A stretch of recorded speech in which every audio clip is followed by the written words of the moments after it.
Olá, querido estudante. Eu sou o professor Douglas Gomes e venho trazer física para você. No encontro de agora, nós vamos falar a respeito da hidrostática em casa, a instalação hidráulica da caixa d'água até o seu chuveiro, até a sua torneira, como é que isso funciona. Mas calma aí, aqui vem questão com revisão. A gente vai resolver um problema do Enem focando na revisão deste assunto que vai te ajudar na hora da prova.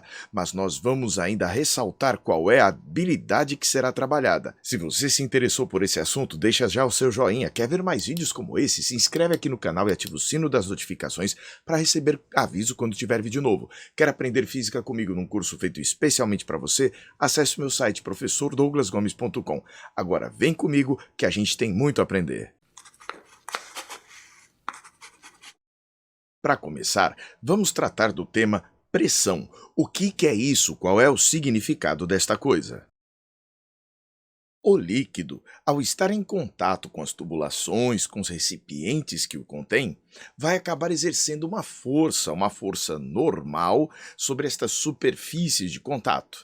A razão entre a força normal exercida e a superfície da área, aliás, e a área da superfície, esta razão aqui entre o módulo da força normal e a área é chamado de pressão. Esta pressão será medida em Newton por metro quadrado, que a gente chama carinhosamente de Pascal. Cuidado, o plural de Pascal são pascals. Mas está aqui. Então, Pascal é a quantidade de newtons de força aplicada por área, por metro quadrado. Agora, essa pressão vai ter valores diferentes dependendo da posição que você vai observar do líquido. Você já deve ter passado pela seguinte situação. Foi tomar banho de piscina ou de mar, e no que você estava lá na piscina, começou a mergulhar cada vez mais, os seus ouvidos começavam a apresentar algum incômodo porque havia uma força muito intensa. Sim, quanto mais profundo se mergulha, mais intensa é a pressão exercida pelo líquido. E quem vai dizer o valor da pressão, o aumento da pressão, vai ser o teorema de Stevin. De acordo com o teorema de Stevin, ou Stephen, o acréscimo de pressão que você vai ter ao descer num líquido vai ser igual à densidade do líquido vezes a gravidade do local vezes o acréscimo de profundidade, o quanto você desceu. Você assim consegue relacionar estas grandezas aqui. Mas vamos dar uma olhadinha nas relações entre essas grandezas e o caso da caixa d'água com o chuveiro ou com alguma torneira que você tenha. Primeiramente, observe que eu abri aqui o registro geral. A gente tinha aqui o registro geral fechado, a gente abriu aqui permitindo a passagem da água. O que é que vai acontecer? A água vai se esparramar pelas tubulações, né? Ela vai escoando aqui, mas ela não consegue subir muito. Ela só sobe até o mesmo nível que está aqui. Aí você pergunta, por quê? Porque se os dois níveis estão na mesma profundidade, né, dois pontos do líquido estão no mesmo nível, numa mesma profundidade, necessariamente o ΔH é zero e o ΔP é zero. A matemática garante isso. Ou seja, como aqui em cima eu tenho a pressão exercida pela atmosfera deste lado e a pressão exercida pela atmosfera do outro lado, a consequência é a seguinte: estes dois pontos estarão no mesmo nível. A atmosfera corresponde ao ar que está aqui nesta região. Então, mesma pressão, mesmo nível. Então, a água não consegue subir mais do que isso daqui. Agora, ela vai poder descer. Aqui ela parou no registro lá embaixo do seu chuveiro, que ainda está fechado. Vamos abrir para ver o que acontece. Esta parte aqui do chuveiro é mais frágil, ela não suporta qualquer valor de pressão. Então, o que deve acontecer? A gente precisa tomar cuidado com esta profundidade aqui, com esta altura da caixa d'água, da superfície da caixa d'água até o chuveiro, para que não haja um acréscimo de pressão muito grande devido à coluna de líquido. Agora, o mais interessante é que muitas pessoas pensam que A diferença de nível, ao ser calculada, deve ser aqui do fundo até aqui embaixo. Não. Você sabe que ali em cima existe a atmosfera, ó, nessa parte aqui na superfície livre do líquido. A outra parte, onde se encontra o chuveiro, está aqui. Então, nós precisamos pegar o desnível entre estas duas partes, entre a parte superior da água na caixa e a parte superior, aqui, aliás, a parte do nosso chuveiro, o local onde a gente tem a água acumulada no chuveiro. Então, é aqui que a gente vai observar o acréscimo de pressão nessa profundidade ΔH. Quando nós fizermos esta conta, nós vamos saber a pressão que chega ao chuveiro. Se a pressão for muito grande, você vai precisar tomar cuidado de colocar um redutor de pressão. Eu, certa feita, não li o manual de instruções de um chuveiro e eu comprei um chuveiro caro. Eu era bem jovem, eu devia ter uns 23 anos naquela época. Eu lá, com o meu bendito chuveiro comprado, foi um chuveiro caro. Dinheiro, grana estava curta e eu fiz a ligação sem colocar a chamada válvula para redução de pressão. E nisso, o chuveiro até funcionou por alguns dias, até que ele arrebentou por causa do excesso de pressão. Vamos agora tentar entender o que o Enem pode cobrar da gente a respeito disso? Vem comigo.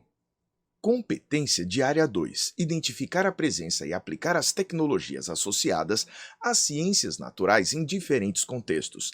Habilidade 6. Relacionar informações para compreender manuais de instalação ou utilização de aparelhos ou sistemas tecnológicos de uso comum. O objeto do conhecimento que nós vamos usar agora vai ser a hidrostática. Esta habilidade que você deve desenvolver para fazer a prova do Enem, ela pode envolver vários objetos do conhecimento, magnetismo, hidrostática, mecânica, termologia.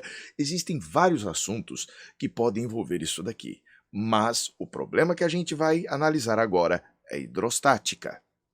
No manual de uma torneira elétrica são fornecidas instruções básicas de instalação para que o produto funcione corretamente. Primeira observação: se a torneira for conectada à caixa d'água domiciliar, a pressão da água na entrada da torneira deve ser, no mínimo, de 18 quilopascals, isso aqui é o mínimo, e no máximo 38 quilopascals. Isso conectada à caixa d'água domiciliar. Para pressões maiores do que aquilo, de 38 a 75 quilopascals, ou água proveniente diretamente da rede pública, você não passa pela caixa d'água, vem direto da rede pública, é necessário utilizar o redutor de pressão que acompanha o produto. E eu, como contei anteriormente, não fiz isso com o meu chuveiro. Essa torneira pode ser instalada em um prédio ou em uma casa. Eu morava num prédio, adivinha em que andar? No primeiro andar. Imagine onde estava o desnível da caixa d'água. Pois é, melhor não comentar, né? Bom, a gravidade, aliás, a massa específica da água é 1.000 kg por metro cúbico. Oba, já está no Sistema Internacional de Unidades. E a gravidade vale 10 metros por segundo ao quadrado.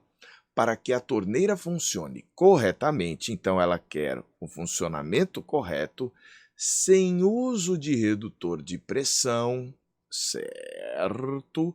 Utilizando caixa d'água, quais deverão ser a mínima e a máxima alturas entre a caixa d'água e a torneira elétrica? Vamos lá. Em que situação nós estamos? Usando caixa d'água, sem precisar de redutor de pressão. Então, é esta primeira parte que a gente vai ter de obedecer. Então, nosso problema se resolve com isso daqui. A nossa pressão deve ficar entre 18 quilopascals e 38 quilopascals, mas a gente sabe que quanto maior a altura, maior a pressão. A gente precisa ver então quais seriam as alturas correspondentes, aplicando o teorema de Stevin. A gente já viu que o acréscimo de pressão é a densidade, gravidade, variação da altura. A pressão vai ser mínima quando a gente tiver a caixa d'água numa altura mínima. Mas qual deve ser o mínimo de pressão para que funcione bem a nossa torneira? 18 quilopascals. Mas eu gosto muito de dizer que se você tem 1 quilo de problemas, você tem 1000 problemas. Este prefixo quilo significa 1000. Então, 18 quilopascals são 18.000 pascals. O valor da densidade, 1000 da água, a gravidade 10. Fazendo esta conta, se 18.000 é igual a 10.000 vezes a altura, esta altura vai ser de 1,8 metros. Então, para que dê certo e a torneira possa funcionar bem, saindo água com uma boa pressão, porque se a pressão for pequena demais, vem aquela aguinha ralinha com pouca vazão e escoamento. Então, a altura mínima deve ser 1,8. Olhando aqui para as opções, você já pensa, pode ser ou a opção A ou a opção B. Agora vamos para a altura máxima. Observe finalmente que a pressão máxima é 38 quilopascals, ou seja, 38.000 pascals. A densidade da água continua sendo 1000, a gravidade 10 e a altura máxima é o que eu vou querer fazer, porque quando a pressão é máxima, a altura vai ter o seu valor máximo. Fazendo esta conta, dividindo 38.000 por 10.000, o resultado é 3,8 metros, me indicando que a opção correta é a opção A de avião. Então, observe, a gente viu que é necessário saber interpretar os dados fornecidos para poder responder ao problema, que neste caso é um problema relativo à instalação deste equipamento doméstico. Por isso, o Enem quer que você desenvolva essa habilidade, para não ser só mais uma pessoa que vai cometer o erro que eu cometi. Eu não prestei atenção no manual de instalação, não vi o bendito do redutor de pressão e simplesmente instalei o chuveiro e perdi. Olha, perdi um dinheirinho que naquele tempo fez falta. Bom, se você gostou dessa nossa aula, deixe o seu joinha. Quer ver mais vídeos como esse? Se inscreve aqui no canal e ativa o sino das notificações para receber aviso quando tiver vídeo novo. Quer aprender física comigo no curso feito especialmente para você, te preparando para Enem e vestibulares? Acesse o meu site, professordouglasgomes.com. Um forte abraço e até a próxima. A gente se vê.